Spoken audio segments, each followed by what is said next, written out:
خوش آمدید ایک بار پھر آپ کی خدمت میں حاضر ہے عشق رمضان ٹرانسمیشن کے ساتھ. اب چلتے ہیں اس سیگمنٹ کی جانب جس سے باقاعدہ ہوتا ہے ہماری نشریات کا آغاز، یعنی قرآن پاک کی ایک چند آیتوں کا ترجمہ، مختصر مگر جامع تفسیر.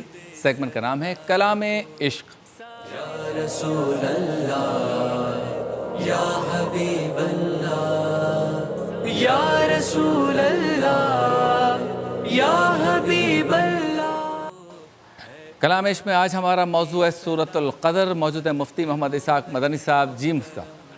بسم اللہ الرحمن الرحیم.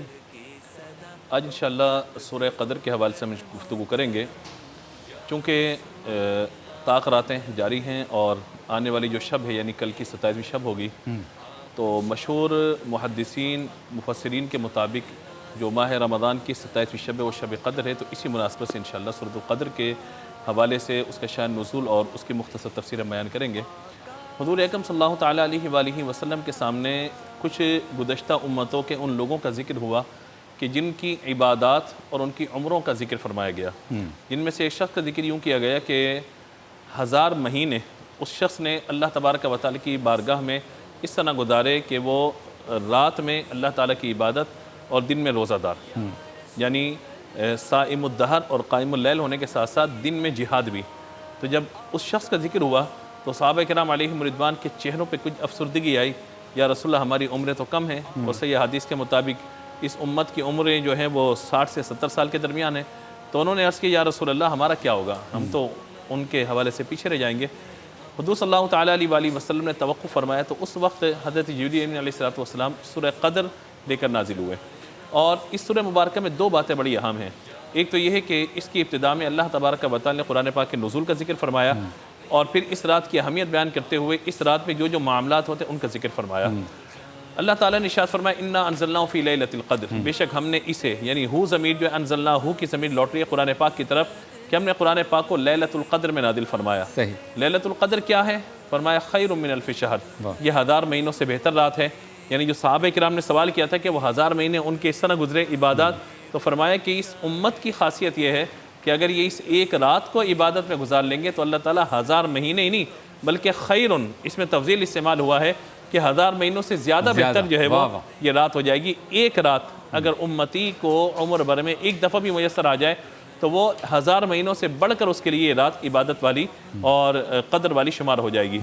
ایک تو قرآن پاک کے نزول کے اعتبار سے فرمایا کہ آسمان دنیا پہ اللہ نے نازل فرمایا اور پھر کم و بیش 23 سال کے عرصے میں حضور اکرم صلی اللہ تعالیٰ علیہ وآلہ وسلم کے قلب اطہر پر آہستہ آہستہ وہ نازل ہوتا چلا گیا. اسی طرح سے یہ سورہ مبارکہ یہ مدنی سورہ ہے، یعنی حضور جب مکے سے مدینہ پہنچے ہیں تو یہ مدینہ منورہ میں نازل ہوئی ہے. اب وہاں پر جب صحابہ کرام علیہم رضوان نے اس بات کو سنا تو حضور صلی اللہ تعالیٰ علیہ وآلہ وسلم سے مزید سوال ہوا کہ اس رات کی برکت اور رحمت اور فضیلت کیا ہے. تو خود اللہ تبارک و تعالیٰ نے جواب ارشاد فرمایا کہ تنزل الملائکۃ والروح فیہا باذن ربہم من کل امر. اس رات تنزل الملائکہ، اللہ کے فرشتے بھی آتے ہیں، والروح فیہا، ان کے ساتھ جبریل امین بھی آتے ہیں، قائد بن کے، رہنما بن کے، ان کے سربراہ بن کے تشریف لاتے ہیں. اور کیوں آتے ہیں؟ من کل امر، ہر اہم کام کے لیے وہ تشریف لاتے ہیں زمین پر. اور اس رات میں کیا ہے؟ فرمایا سلام، ہر طرح کی سلامتی ہے. کب تک سلامتی ہے؟ سورج غروب ہونے سے لے کر حیاتا مطلع الفجر، جب تک کہ سحری کا وقت ختم نہیں ہو جاتا. یہ پوری رات اللہ تبارک و تعالیٰ کی طرف سے سلامتی والی اور رحمت و برکت والی رات ہے. لفظ قدر کی اگر ہم بات کریں تو قدر بہت سارے معنی میں استعمال ہوا ہے. جو شب قدر یا لیلۃ القدر، قدر والی رات، یہ جو کہے جاتے جملے، تو قدر کا ایک معنی تو تنگی ہے. اور فرمایا کہ تنگی اس قدر ہو جاتی ہے، اللہ تعالیٰ کے اتنے زیادہ فرشتے زمین پر آ جاتے ہیں کہ ان کی وجہ سے اللہ کی زمین تنگ ہو جاتی ہے، اتنے زیادہ فرشتے آتے ہیں. اور دوسرا فرمایا کہ یہاں قدر سے مراد یہ ہے کہ اس کی عظمت، اس کی شان اور اہمیت کی طرف اشارہ کیا گیا. حضرت عائشہ صدیقہ رضی اللہ تعالیٰ عنہ نے حضور سے پوچھا تھا، جب حضور نے یہ بات ارشاد فرمائی تو عرض کہ یا رسول اللہ اگر میں اس رات کو پاؤں تو کیا کروں؟ یعنی اب یہ تو معلوم ہو گیا کہ یہ اہمیت والی رات ہے، برکت والی فضیلت، اس رات میں کرنا کیا ہے؟ تو حضرت عائشہ صدیقہ رضی اللہ تعالیٰ عنہ نے جب حضور سے پوچھا تو حضور صلی اللہ تعالیٰ علیہ وآلہ وسلم نے فرمایا جب تمہیں یہ رات میسر آئے تو ایک دعا حضور نے بتائی کہ یہ پڑھیں. وہ دعا کیا ہے؟ اللہم انک عفو کریم تحب العفو فاعف عنی.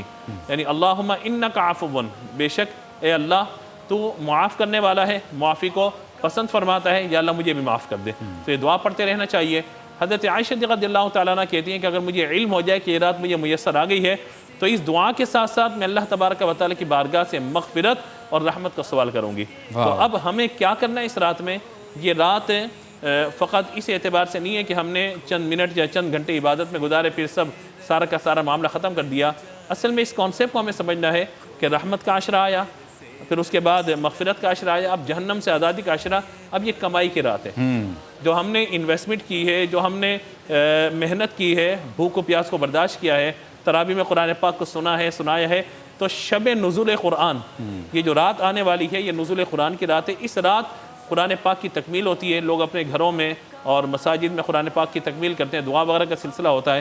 تو ایک تو دعا کی کثرت کی جائے, پھر استغفار کی کثرت کی جائے, اور اللہ تبارک و تعالی کی بارگاہ میں یہ دعا کی جائے, یا اللہ جو ہم نے روزے رکھے, جو نمازیں پڑھی ہیں, جو عبادات کی ہیں, جو تلاوت کی ہیں, یا اللہ ان عبادات کو ضائع ہونے سے بچا لے. کیونکہ اب یہ دن جس طرح آگے بڑھ رہے ہیں تو آگے 2-3 دن کے بعد جب چاند نظر آنا ہے تو لگتا ایسا ہے کہ جملہ کہتے ہوئے ڈرتا بھی ہوں, لیکن شیطان نہیں کھلتا, لگتا ہے کہ مسلمان کھل گیا, انسان کھل گیا. اللہ یعنی ساری نیکیاں شکر گزاری ہونی چاہیے تھی, لیکن وہ ساری نیکیاں کفران نعمت کے طور پہ ضائع کر دی جاتی ہیں. تو عبادات کرنا ویسے بہت مشکل ہے. جب اللہ نے توفیق دی, ہم نے بھوک و پیاس کو برداشت بھی کر لیا, سب کچھ حاصل ہو گیا.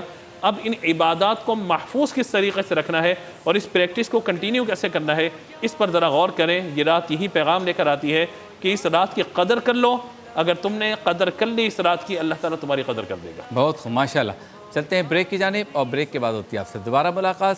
سوال ہمارا, جواب آپ کا, اور آج کا سوال ہے اس سال ہماری عید کیسی ہوگی. ملاقات ہوتی ہے مختصر سے وقفے کے بعد. اللہ کی رضا بس بندوں سے